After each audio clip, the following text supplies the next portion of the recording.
Mic check for social media. 1, 2, 3, 4, 5, 6, 7.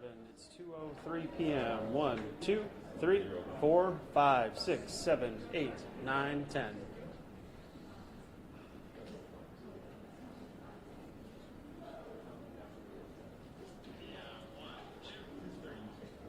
Whose dumb voice is that?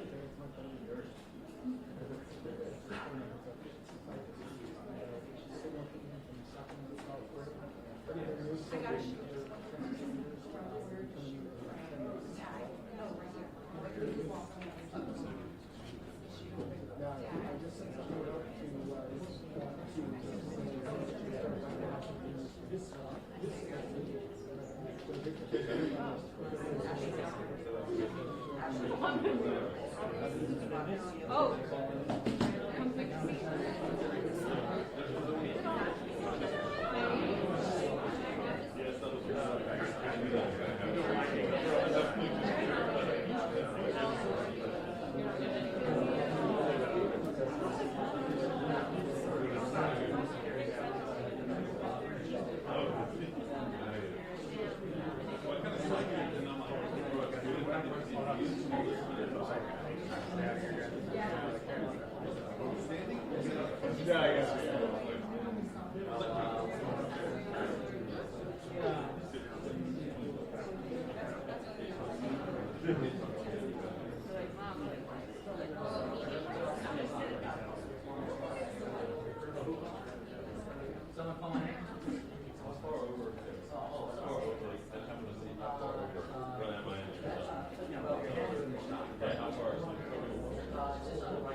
Mic check. 1, 2, 3, 4, 5, 6, 7, 8, 9, 10.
Okay, watch me screw this up.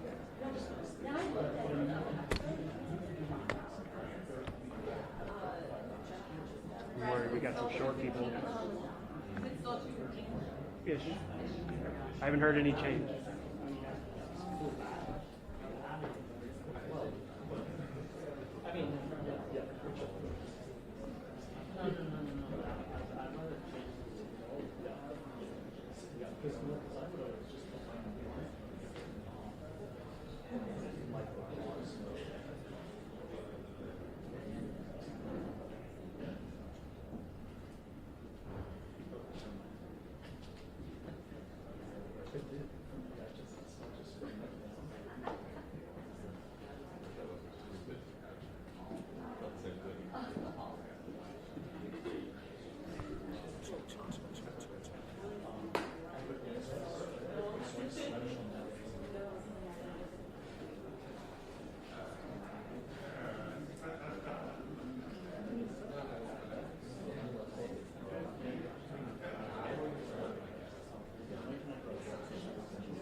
Here, I just want to make sure it's not going to fall off. Or we can but- do it on this one. Yeah, that One works more. too. Yeah. I'll figure it out.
Ribs.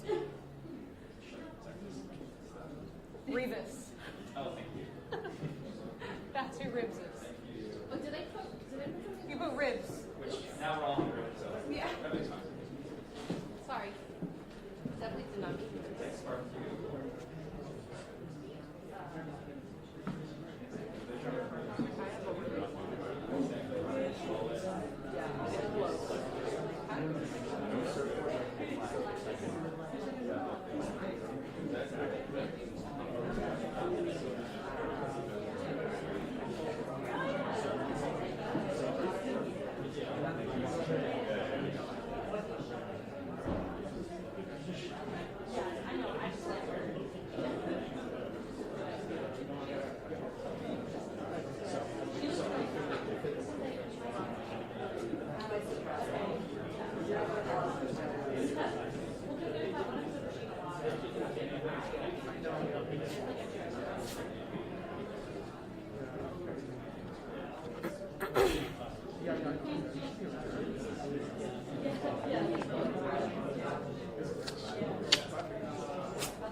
Are you good with this?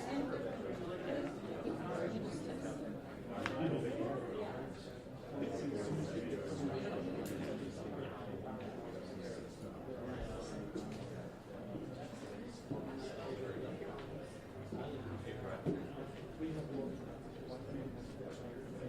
Oh, yeah, that part, the company, yeah.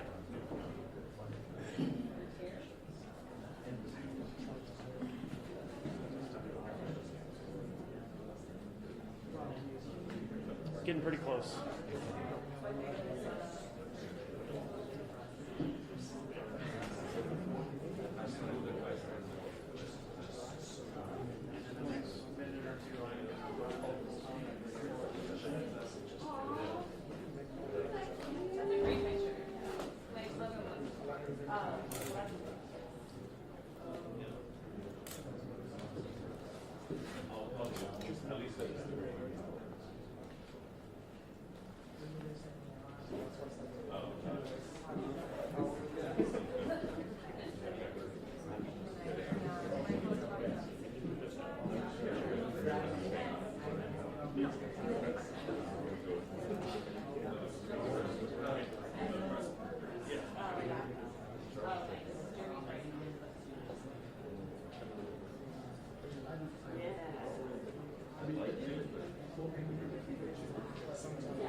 It's not the priority, but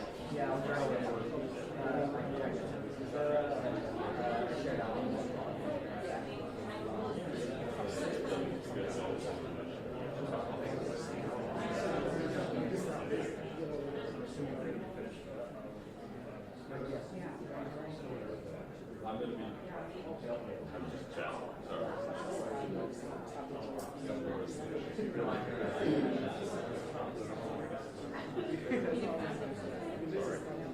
Chris will send you the shirt. Yeah, I was going to put it without. I know.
Good afternoon, Governor, Madam Speaker, Mr. Pro Tem.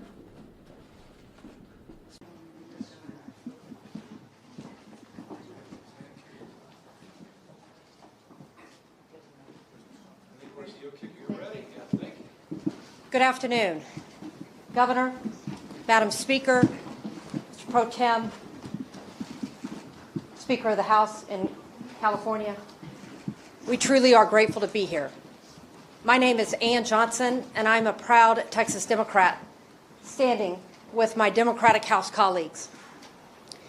Make no mistake about it, we are running from nothing. We see the danger that is coming, and we are running straight for it. Please know that last week, Texas Republicans, in their effort to try to appease the entitlement of Donald Trump, have tried to steal 5 congressional seats from the voters of Texas. This is not the first time we have seen folks try to appease Donald Trump. You all remember that Trump called Georgia and asked them and said, boys, I need 11,000 votes. To their credit, those Republicans said, no, we're not doing that. That crosses a line. When Trump called Governor Greg Abbott and Texas Republicans and said, boys, I need you to steal 5 seats, they said, does July work for you? Well, it does not work for us as Texas Democrats, because we recognize that this is not just about Texas. This is about ensuring that the voters get to determine the outcome of their next election. We are now facing threats. The threat that we're going to lose our jobs, the threat of financial ruin, the threat that we be hunted down as our colleagues sit on their hands and remain silent as we all get personal threats to our lives. When people show you that they are more concerned with keeping the job than doing the job, you know that they are not worthy of public service. We as Democrats are standing up to ensure that the voices of every voter is lifted up in this next election cycle and that the next election is not stolen from them. Please know that we do not take lightly where we are with today's climate and the threat that the FBI come to get us. We proudly stand with Californians in this moment that when faced with Texas's steel, they have met it head on with courage and with a sense of urgency to protect the entire nation. We are running from nothing. We are running to the front lines.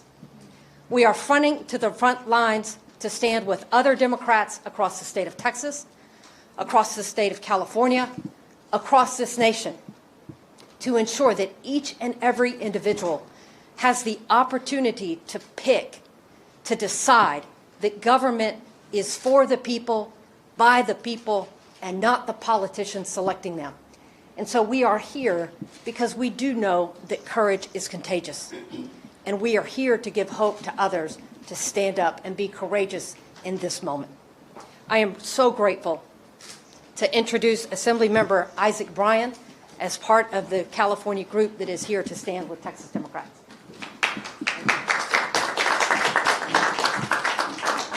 Thank you all for being here. I want to thank Representative Johnson and all of the members of the Texas delegation for their bravery and their courage. They are the example of what it means to be the best of America, the best of Texas. And we have your back here in California. I want to thank Governor Gavin Newsom for stepping into this moment with so much courage and so much strength. It takes a certain type of fortitude to stand up and say very plainly that we have had enough. We've had enough. I want to thank Speaker Robert Rivas for guiding the State Assembly through this moment and many other challenges this year with so much dignity, so much compassion, and so much of the care that is missing out of D.C. And of course, the same is true for Senator Mike McGuire, our pro tem in the Senate. Here in California, we recognize our responsibility to the 1 in 8 Americans who call California home, but we also recognize our responsibility to the country. That is why we pay over $80 billion in federal taxes that we don't get back. It's why we export food to every corner of this nation. It's why we export culture and storytelling. It's why we host students from around the country at the #1 public university in the world, UCLA.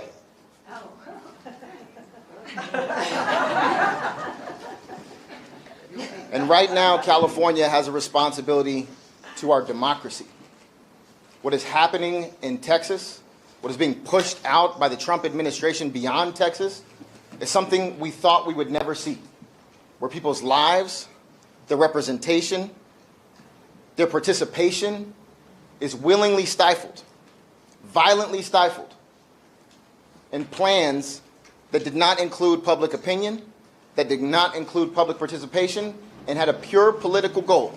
And that goal was to consolidate power for this authoritarian in the White House. California cannot sit back and just let that happen. We have a responsibility to step up, and we're going to step up. And that doesn't mean we are abandoning our values. While I chaired the Elections Committee, we proposed independent redistricting commissions for every level of California government, and it was opposed by every single Republican. We updated the Fair Max Act. It was opposed by every single Republican. We are not doing away with the independent commission that we establish every single decade, but we are meeting this moment, because this is not a turn the other cheek moment while they continue to send blow after blow to the foundations of democracy.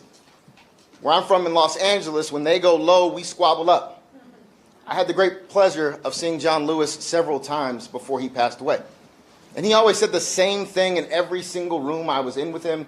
He said, if you see something that is not right, that is not fair, that is not just, you have a moral responsibility to do something about it.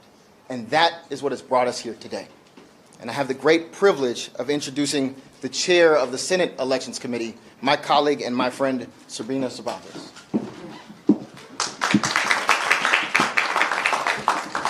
I am honored to chair the Senate Committee on Elections and Constitutional Amendments in this pivotal moment in our history.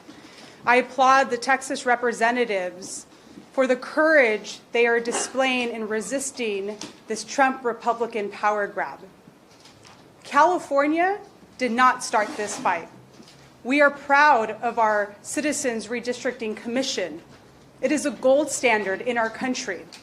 But this is an emergency that requires an emergency response. California stands ready to respond. We will not sit idle on the sidelines while our communities are torn apart. This is a path to end the chaos. I would like to call up our speaker, Speaker Rivas. Well, good afternoon, everybody. And, since the moment that Donald Trump was sworn in as president, he has worked to change our country from a proud democracy to an authoritarian state. The stakes are high. That's why we are here this afternoon. They are that high. He's bullying universities to control what they teach. He's targeting news programs and late-night shows, attempting to control what we watch. And here in California, masked ICE agents, without badges, without identification, they're shoving people into unmarked cars, disappearing them into detention centers with no accountability, and too often, no way for families to even find their loved ones. And let's be clear, they're not going to stop with the most vulnerable people, our undocumented residents. History tells us that that is not how authoritarianism works. We are only 7 months into this presidency, 7 months. And the more power they get, the more they will take. And what will they do with this power? More immigration raids, more arrests, more crackdowns, more attacks on our freedoms? Well, certainly what we can expect are more negative consequences for every single American. Because of Trump's policies, millions of Californians will lose their health care. And so we have to stand up now. We have a responsibility here in California to stand up and defend our democracy. And I'm proud to stand here with the brave Democrats from Texas who are doing just that. Texas Republicans acting on direct orders from Donald Trump are redrawing congressional lines so that there is no way to dislodge them from power of Congress. No way to hold them accountable. No way to prevent them from doing whatever they want. Well, as Californians, we're here to say absolutely not. If they're trying to destroy our democracy, you're going to have to come through California. You have to come through California, where we are nearly 40 million strong in this state. We have the fourth largest economy in the world. And we have a proud tradition here in our state of standing up for the people's rights, of standing up for what is always in the best interest of our state and of this country. We will not allow Trump's Republican Party to rig this system and take permanent control of the U.S. House of Representatives. We are prepared, and we will fight fire with fire. And we will do whatever it takes to defend our democracy. California will do whatever it takes to protect the voices, to protect the votes, and to protect the rights of every single American. And now I'd like to introduce and welcome my partner in the State Senate, Pro Tem Mike McGuire.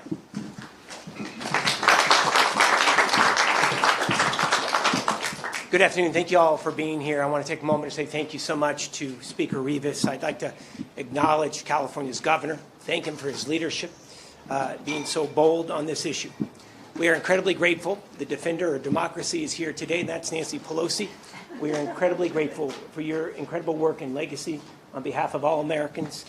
Zoe Lofgren, who chairs California Democrats on behalf of the California Democratic Caucus in Congress. Thank you so much to our caucus chair, Monique Limon, to our chair of elections, Ms. Cervantes, to the assembly members, and to the patriots. The patriots are here on the front lines of democracy, risking their health and safety. These leaders from the great state of Texas, we owe them a great debt of gratitude. When I was 19 years old, I took California's oath of office for the first time. And never in my life has the duty to defend the Constitution of the state of California and the Constitution of the United States of America been more critical than it is here and now. The future of this great nation, the future of our democracy, is hanging by a thread. And today we are at a flashpoint set by President Donald Trump and Texas Republicans who see the writing on the wall. Because if their draconian legislative actions were to take place, they've seen the same polls we have, they're not going to win the midterms in swing seats. So what do they have to do? They have to cheat to win. Here's what we know. We know what the American people want right here and right now. They want lower prices for families, not expensive tariff taxes. That's costing American consumers hundreds of billions of dollars and devastating California's economy. People want cancer research that save lives, not golden ballrooms that stroke egos. People want a government that trusts trained scientists in real numbers, not secret police who literally are snatching innocent people off the streets of this state. Take a moment to think about this for a second. They're taking innocent people off the streets of our communities and shove them into moving vans. People want their health care. They don't want tax cuts for billionaires. So in order to win, Donald Trump has to cheat. And they've come up with this cynical ploy in Texas to be able to redraw congressional maps, to silence working voters, to silence Latino and black voters, and to prop up an authoritarian presidency that is rotten to its core. All of us here, We've taken that same oath of office, and I don't mean to get emotional about it, but it's incredibly personal to each and every one of us. And that's why if Texas moves forward with this action, California has to be prepared to respond. It is our sacred responsibility to California, to our country, and we know that there is no bottom to Trump's dystopian plan. I'm firm in my belief that if the legislature puts a redistricting initiative on the ballot, I believe the people of the Golden State will do the right thing. I trust the voters of California more than I would ever trust Trump and his lackeys in Texas. You know, I've heard it mentioned before. 2 wrongs don't make a right. The response that we have to be prepared for is not a wrong. It's not a wrong to stand up for the Constitution of this state and for the Constitution of the United States of America in the face of those who would destroy it for their own personal power and profit. It's not wrong to stand up to the billions in cuts that the president is proposing to health care here in California, to education, to our university system. Letting people vote is the right way to go about it. So is national redistricting. It leads to independent maps all across the country, and it's wonderful to see the Republican congressional members in the state starting to see the light that Democrats have had for decades. I want to end it right here with this. We've had the honor to be able to talk with several of our colleagues from Texas who described that they're being tracked by the FBI. Leaders in the state of Texas are being tracked by the FBI. They're facing bomb threats, death threats, and that is after what we saw in Minnesota just 2 months ago. Republicans, Donald Trump, Greg Abbott, Texas Republican leaders, they have the power to stop the threats, to stop all of this. And that's the questions that the media should be asking. Why aren't they stopping this? Republicans in California also have the responsibility to see that their Republican leaders do just that. This isn't a fight. This is not a fight that California picked. But it's also not a fight that we are going to run from. When times are tough, you run towards the wildfire. And that's what we're going to be prepared to do. This country is hanging by a thread as we know it. We have the duty to protect it with an ironclad commitment that we all swore before God. It is now my honor to introduce Zoe Lofgren, who has been instrumental in this process. She is the chair, the elected chair of the California Democratic Congressional Delegation. Can we please give her a warm welcome? Well, thank you very much, Mike. You know, the California Democratic Delegation has been long in favor of independent citizens commission. In fact, the commission drew our lines. We are not allowed to give them any input, and that was fine with us. I am the author of a bill in the House to require independent commissions in every state. And when Democrats were in the majority, and we had Ms. Pelosi as our speaker, we passed a bill that included independent commissions in every state. We did not get a single Republican vote for that, and the Republicans blocked it in the U.S. Senate. So we're not here trying to change or rig the system. We're here because Donald Trump and his Republican cohorts are trying to rig the system. They know that what they've done to the American people is deeply unpopular. They know that because of what they've done, stripping health care for more than 17 million Americans, to give tax cuts to billionaires, hurting California by increasing pollution, by stripping education funds, by stripping nutrition programs from the needy. That is very unpopular, and we cannot allow these elections to be rigged without a response. Now, the Democrats in California are happy with all our districts just as they are, but when we saw that Texas was going to create the most segregated map in Texas since the 60s to eliminate all of the minority districts that they could so that they could create 5 Republican districts. We said, could we create a map that eliminated 5 Republican districts, but that was true to the Voting Rights Act? And we found that we could.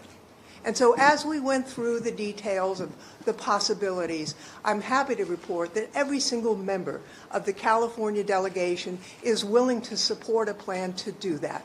We cannot stand here. We cannot stand here and just shrug as Trump and the Republicans try and rig the rules so they can avoid responsibility for the damage that they have done to this country.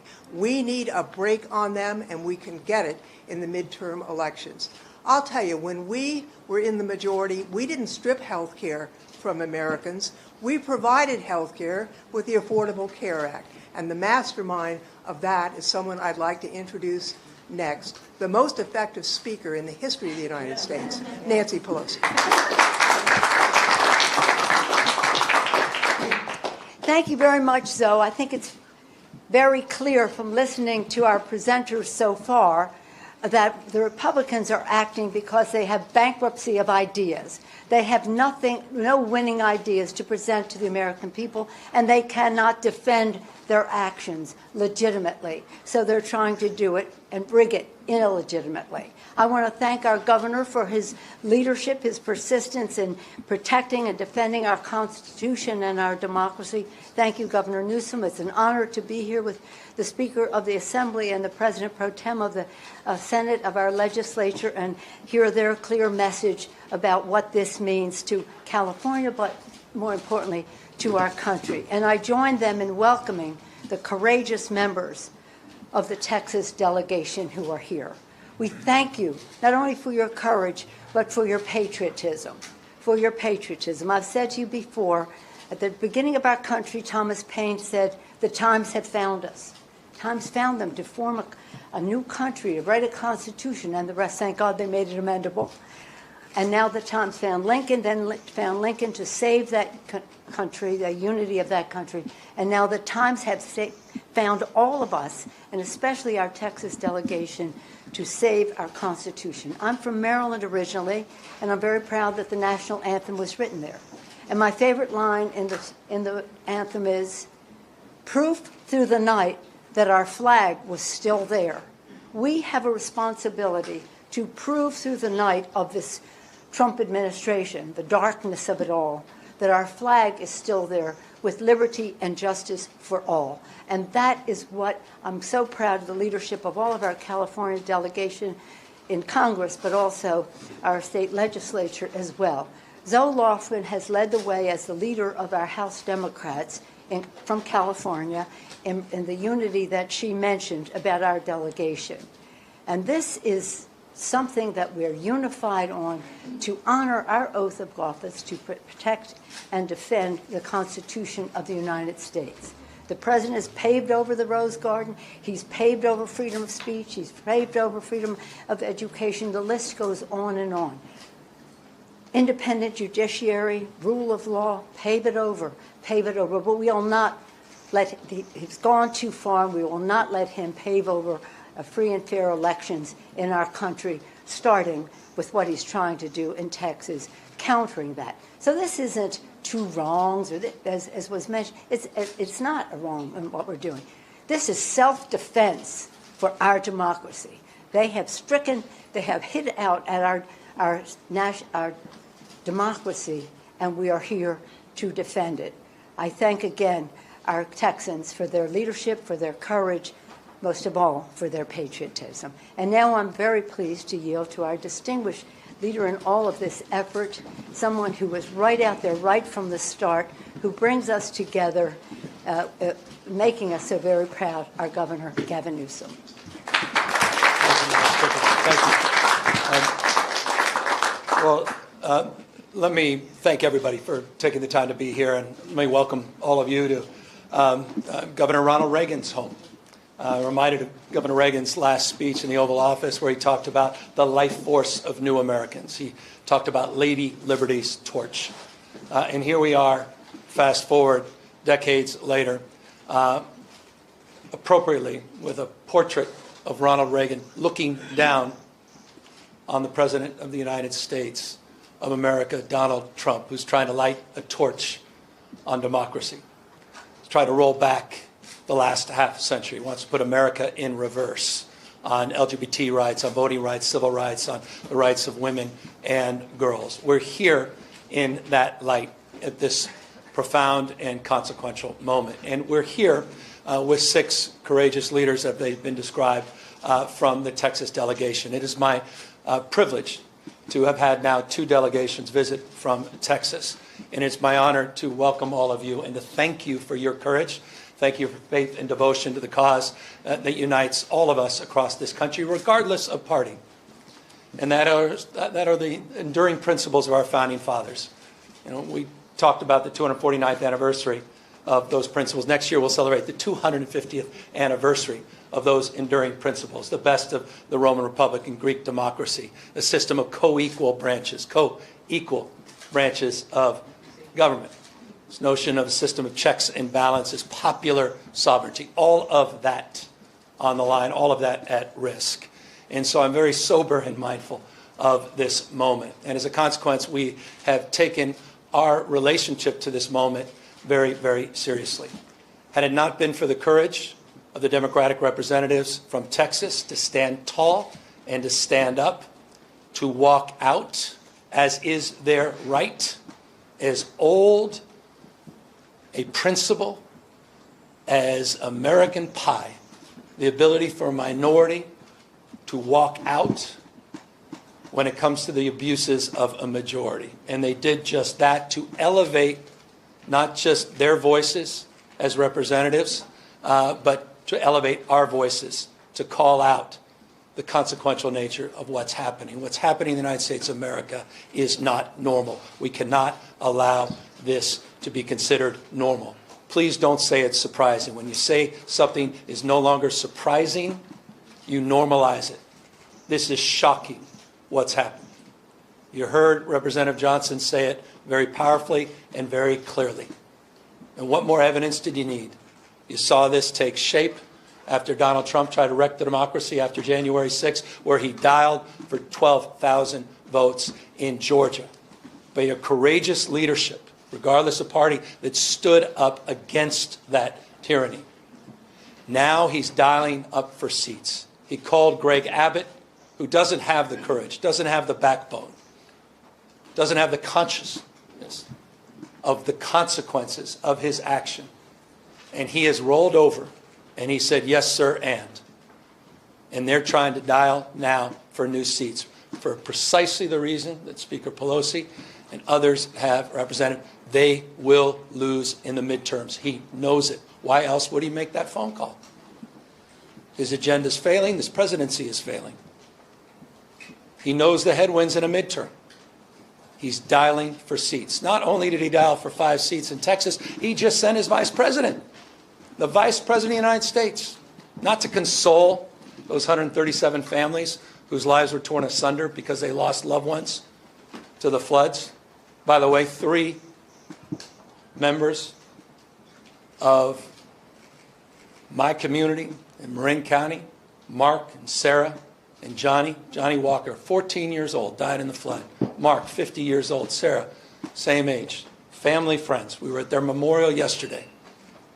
Vice President come to console the family members of the lives lost. He went to Indiana to continue to try to rig the election. You have a special election in Texas. You'd think that's all they'd be focused on. 37 kids dying in those floods. But they're focused on this, a power grab. And it's not limited to Texas and Indiana. You've seen what's happening in Florida. You've seen what's happening in Ohio and other states. So we have got to step up. Our state of mind is about accountability, responsibility. Again, taking this moment seriously. What is our relationship to this moment? And we recognize we have agency. We're not bystanders. That we can shape the future. Decisions, not conditions. And so we choose to be held to a higher level of accountability. It wasn't our decision to be here. It's reaction to. We are trying to defend democracy as opposed to see it destroyed district by district. and we will stand firm, and we will stand tall. And perhaps the expression today is the expression of unity. That's what we're trying to communicate.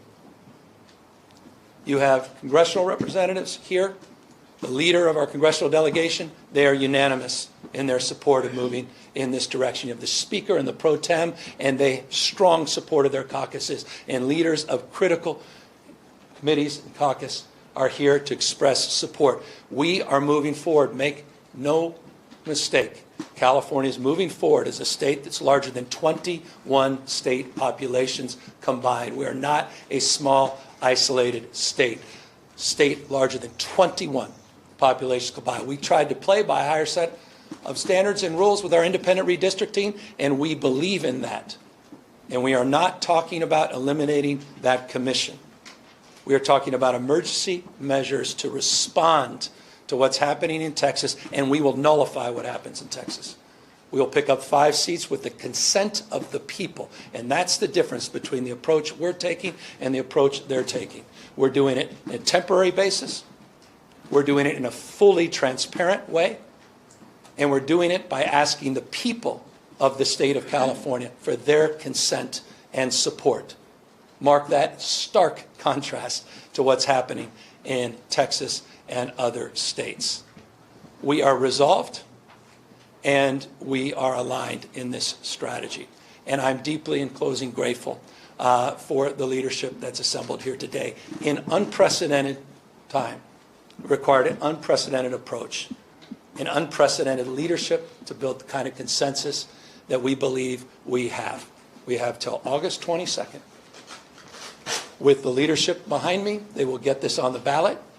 We're calling for a special election. That'll be the first week of November. It will coincide with many other municipal elections. We will raise an unprecedented amount of attention, and we will garner an unprecedented amount of support because people understand what's at stake. Final words. Because I want to reinforce what the Speaker and the Pro Tem said. You have people disappearing in the state of California, quite literally disappearing. Warrantless search, people literally being taken from the streets. I don't think this, I know it. 16-year-old kid whose mom and dad working 20 years at the same packing facility, 16-year-old didn't even know how to get back into his own home because mom and dad disappeared going to work. Young child had no brothers and sisters. That's Trump's America. That's happening as we speak. The Guard has been federalized. And by the way, Donald Trump is continuing to federalize the National Guard through the election. Pause and consider what that may mean. There is nothing normal about this. Nothing normal about this. Conditioning aid, let me make this clear in front of the Texas delegation. I am proud, and thank you to Isaac Bryan, $83.1 billion more we provided the federal government in federal taxes than we received. Texas, for whatever reason, for success and how Texas does punch above its weight, received $71.1 billion more from the federal government than we received. But I'll tell you what, as a taxpayer, as governor of California, I am proud to stand tall to help them recover from these floods. No conditions, no politics. We're all in this together. I was proud to send search and rescue teams to support the recovery of those floods. That's my responsibility. That's what it's like to be a member of a community. We're all in this together. The idea that we're even conditioning aid and allowing that conversation to persist, that's what's at stake with this conversation. It's not about lines, it's about drawing a line, and it's all about elevating a deeper consciousness of the line that Donald Trump continues to cross. It's not about him playing by a different set of rules. There are no rules for Donald Trump. This is a serious moment in American history. And so we are here to meet this moment head on. And we look forward to a successful campaign, and we look forward to continuing to do what we can to have the backs of these courageous leaders who are back here in the state of California, sharing their voice as we share their action and passion at peril that this democracy may not live. With that, we're here to answer any questions. Not want UCLA to settle with the Trump administration. Are you taking any actions to fight Yeah, we'll sue. I mean, this is a separate topic, but it's not necessarily disconnected from this topic. Donald Trump today is trying to silence academic freedom. He's attacking one of the most important public institutions in the United States of America, one of the finest institutions of higher learning in the world, one of the great research institutions in this country, one of the reasons California is the tentpole of the U.S. economy, one of the reasons we have more scientists, engineers, more Nobel laureates than any other state in this nation. He has threatened us through extortion with a $1 billion fine unless we do his bidding. So as long as I'm governor, I will stand tall and push back against that. And I believe every member of California legislature feels the same way. We will not be complicit in this kind of attack on academic freedom on this extraordinary public institution. We are not like some of those other institutions that have followed a different path. Governor, given the timeline that you've mentioned on the special election, it sounds like the California legislature will have 5 days to basically set the election. When will the maps be released to give the public ample time to at least review them? Well, that's a question for all of our folks here, but bottom line, it's going to be in their ballot box. It's going to be on their ballot. So it's about as transparent as it gets.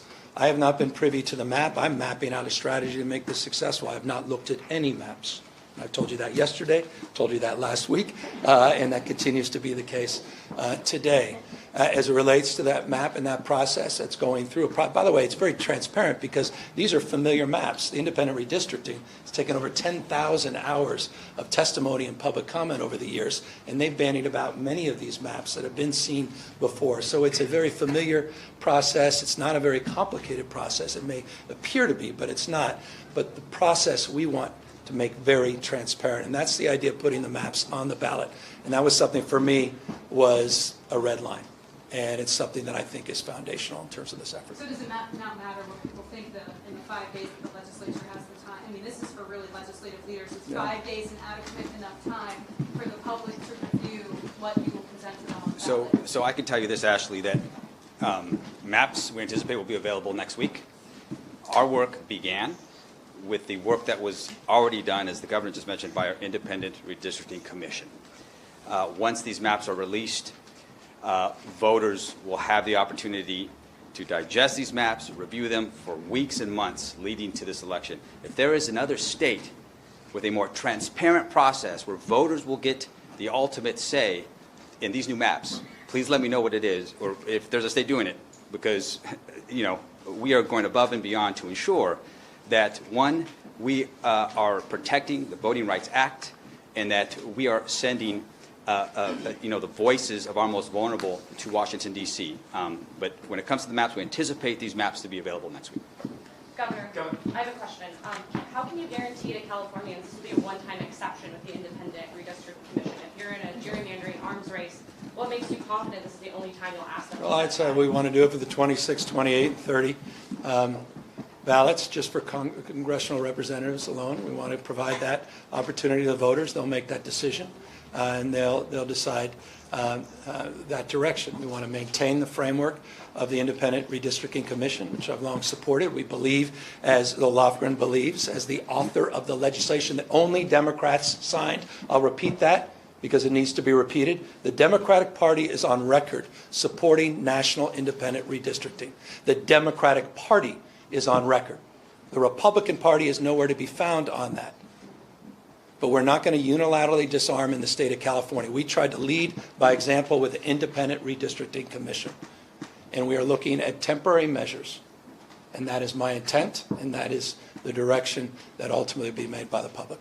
I have a question for the Texas reps. What's your reaction to your Attorney General suing you guys today for leaving the state?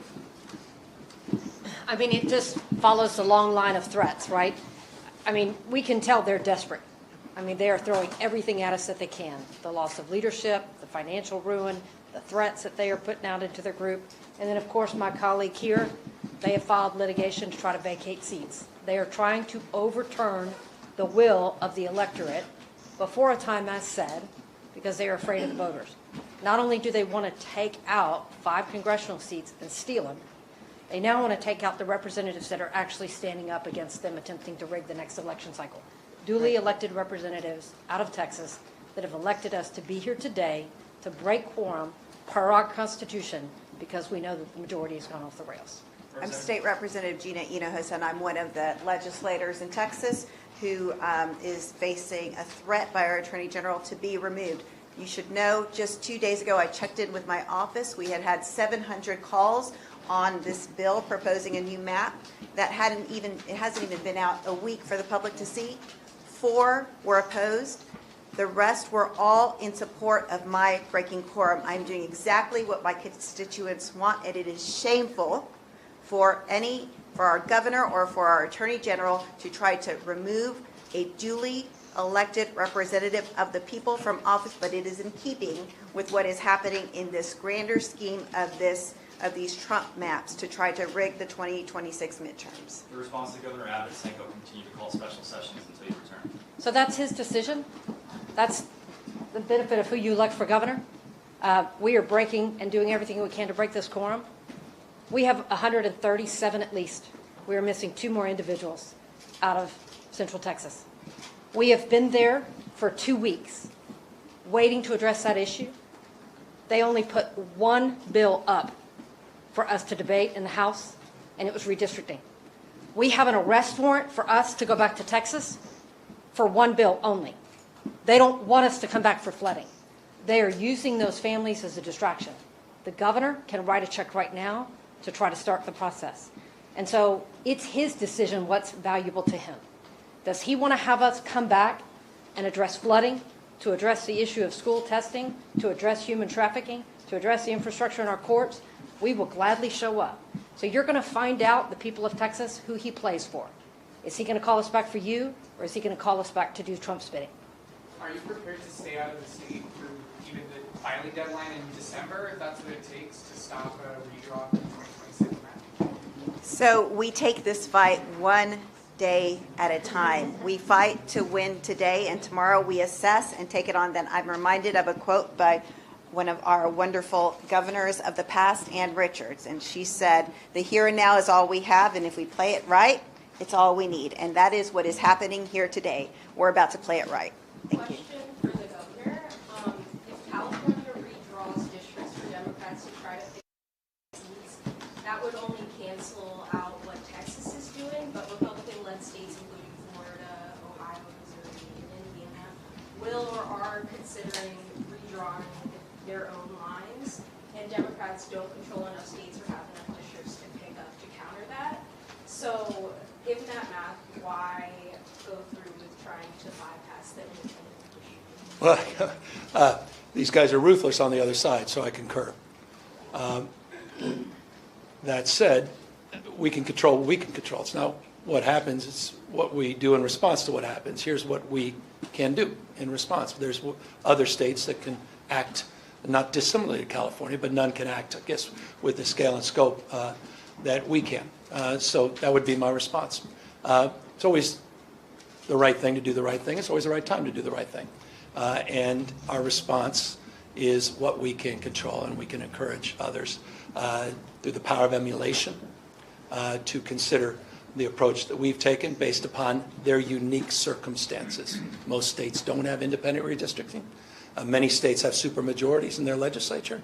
There are a number of other states, as you know, that are considering democratically led states and not just Republican-led states that are considering similar actions. But we're not going to unilaterally disarm.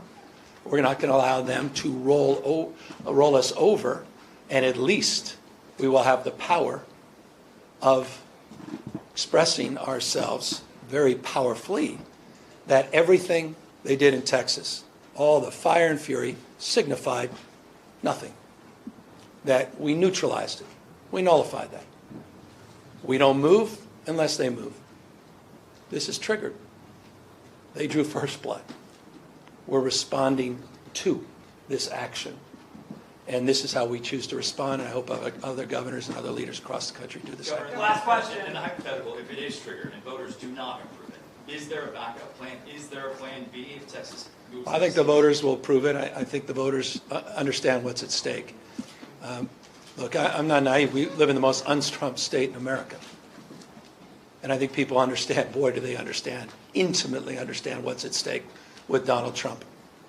What more evidence you need today, a couple days ago, with a Penske truck where people just jumped out, racially profiling people. Look at what just happened at UCLA. What more evidence do we need? And so I think I have all the confidence in the world of the wisdom of the voters of this great state. And I'm not just talking about Democrats. I'm not just talking about independents. We believe in independent redistricting. That will be on the ballot. We believe it should be nationalized. That will be on the ballot. We have the opportunity to send a message enough, and I believe Republicans, not just Democrats and independents, will meet that call, and we will overwhelmingly support this change. Thank you. We're out of time. So